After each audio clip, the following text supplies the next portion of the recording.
Hola chicos, soy Miguel Díaz, estudiante de Ontología, y hoy les voy a hacer su clase de tabla periódica. Para comenzar debemos saber qué es la tabla periódica. La tabla periódica es uno de los símbolos más emblemáticos de la ciencia. En ella se resumen muchos conocimientos de la química. Permitió mostrar los elementos de la naturaleza según su número atómico y sus propiedades químicas, sirviendo así para ver relaciones entre las propiedades de los elementos o predecir propiedades de elementos todavía no sintetizados o descubiertos. Para hablar de la tabla periódica y sus propiedades, antes debemos conocer su historia. Es por esto que en las siguientes diapositivas haremos un extracto de las cosas más importantes a lo largo de la historia de la tabla periódica.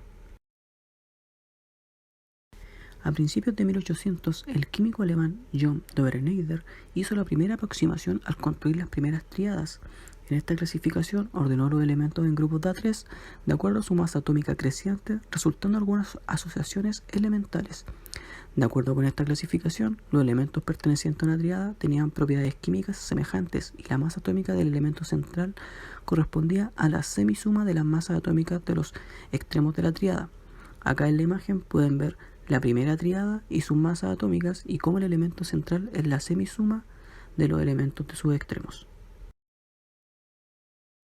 En 1862, el geólogo francés Alexandre Fegouillard de Chancourtuis construyó el llamado caracol o anillo telúrico, que ordenaba los elementos en forma de hélice respecto de su masa atómica. Este ordenamiento no tuvo buena aceptación, pues incluyó iones y algunos compuestos. En 1864, el químico inglés John Reynard Newlands ordenó los elementos químicos en grupos de 7 elementos cada uno, también en función creciente de sus masas atómicas. El octavo elemento presentaba propiedades semejantes al primer elemento del grupo anterior. Esta forma de clasificar fue conocida como la octava de Newlands. Pero también el mismo año, Lothar Meyer publicó la primera versión de la tabla periódica, la cual es la que podemos ver en la imagen, y ya pueden notar que tiene una apariencia un poco similar a la tabla periódica que hoy en día conocemos. En 1869, el químico ruso Dmitri Ivanovich publicó la primera tabla periódica convencional, que es con el formato que conocemos en la actualidad. Sin embargo, este químico tenía una capacidad visionaria y no solamente enunció la ley de periodicidad química, también ordenó los elementos encontrados y guardó espacio para aquellos elementos que aún no habían sido descubiertos en esa época. Incluso predijo las propiedades físicas y químicas de estos elementos. Y en esta imagen pueden ver la tabla periódica que publicó Dmitri y pueden observar que se pueden ver los periodos y los grupos, y es muy similar a la que conocemos hoy en día en el orden básicamente que está formado. Y también se puede observar en la imagen que hay varios espacios vacíos que se completó con los elementos que fueron descubriendo en los próximos años para llegar a la tabla que conocemos hoy en día. Sistema periódico actual.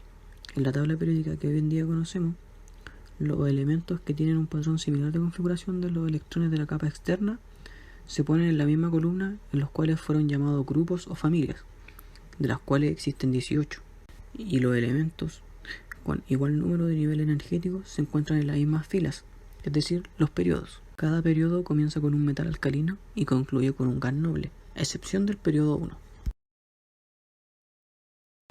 Y aquí pueden observar la tabla periódica actual, con una separación de colores de acuerdo a la naturaleza de sus elementos, donde también se podemos observar los 18 grupos y los 7 periodos de la tabla periódica. Elementos químicos en el sistema periódico. Los elementos dentro de la tabla periódica se separan en representativos y de transición.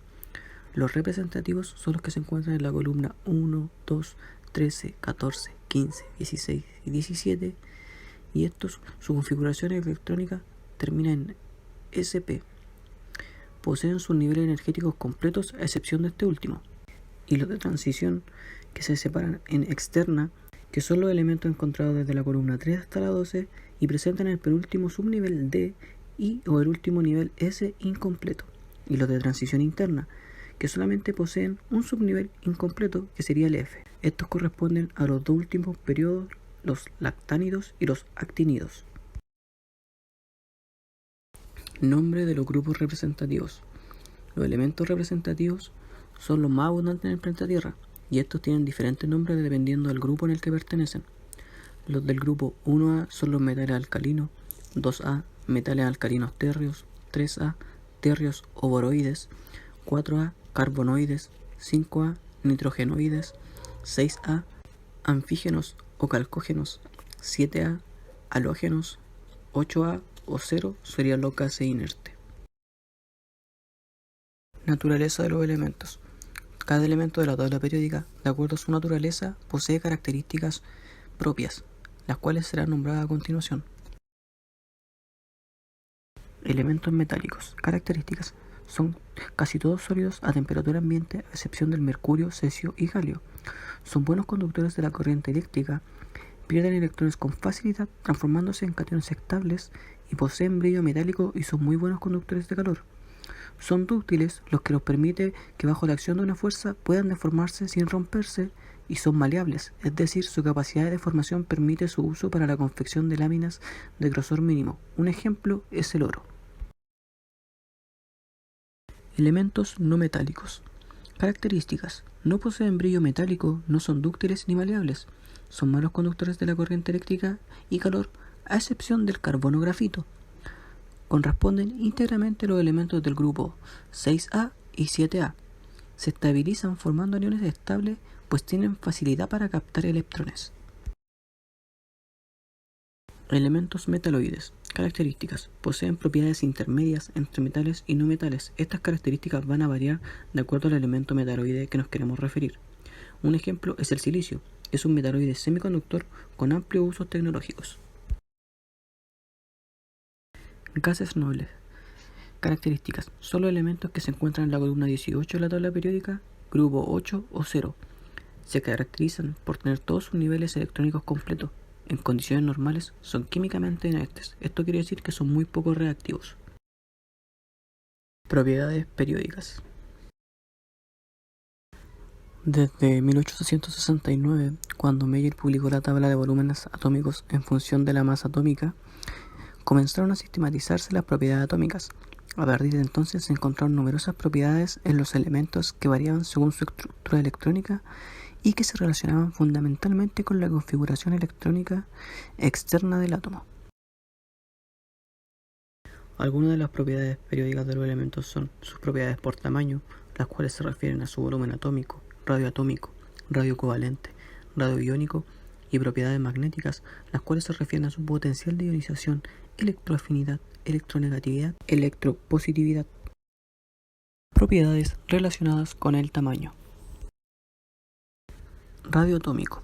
Conociendo la naturaleza del elemento y el tipo de enlace que puede formar, es posible determinar su tamaño.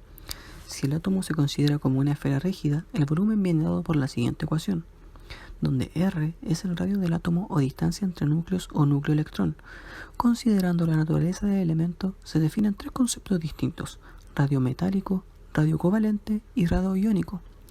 El valor teórico para el radio se puede determinar asumiendo que 1. Si el átomo es metálico, el radio será la mitad de la distancia entre los centros de dos átomos adyacentes. 2. Si el átomo es no metálico, el radio será la mitad de la distancia entre los centros atómicos de una molécula homogénea. En esta imagen podemos observar la silueta de la tabla periódica y dos flechas, mostrando hacia dónde aumenta y hacia dónde disminuye el radio atómico. La carga nuclear efectiva. Se define la carga nuclear efectiva como la carga con la que el núcleo atrae los electrones más externos. La carga nuclear efectiva depende de dos factores, el número atómico, Z, y del efecto pantalla, S. Los electrones que están más cerca del núcleo, es decir, los primeros niveles de energía, apantallan, bloquean la carga positiva del núcleo sobre el resto de los electrones. Esto implica que los electrones del último nivel son atraídos con menos fuerza. Mientras mayor es la carga nuclear efectiva, menor es el radio iónico. Por lo tanto, mientras más positivo es un componente de una serie isoelectrónica, menor será su radio. Radio iónico. Los átomos pueden aceptar o perder electrones, quedando cargados eléctricamente. Se define entonces como radio iónico al tamaño de estos iones formados, sean cationes o aniones. Cuando se compara el tamaño de un ion respecto de su propio elemento, se verifica que el anión siempre tiene un tamaño mayor y que el catión es más pequeño, como pueden observar en la imagen, al cloro en su estado neutro y al anión del cloro. Como podemos observar, el anión tiene un tamaño mayor que el del cloro neutro. Esto se debe a que posee más electrones.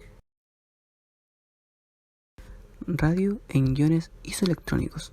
Cuando varios iones tienen la misma configuración electrónica, el tamaño estará definido fundamentalmente por la carga nuclear, es decir, la cantidad de protones es la que se debe considerar para definir qué ion es más grande o más pequeño que otro. Propiedades magnéticas.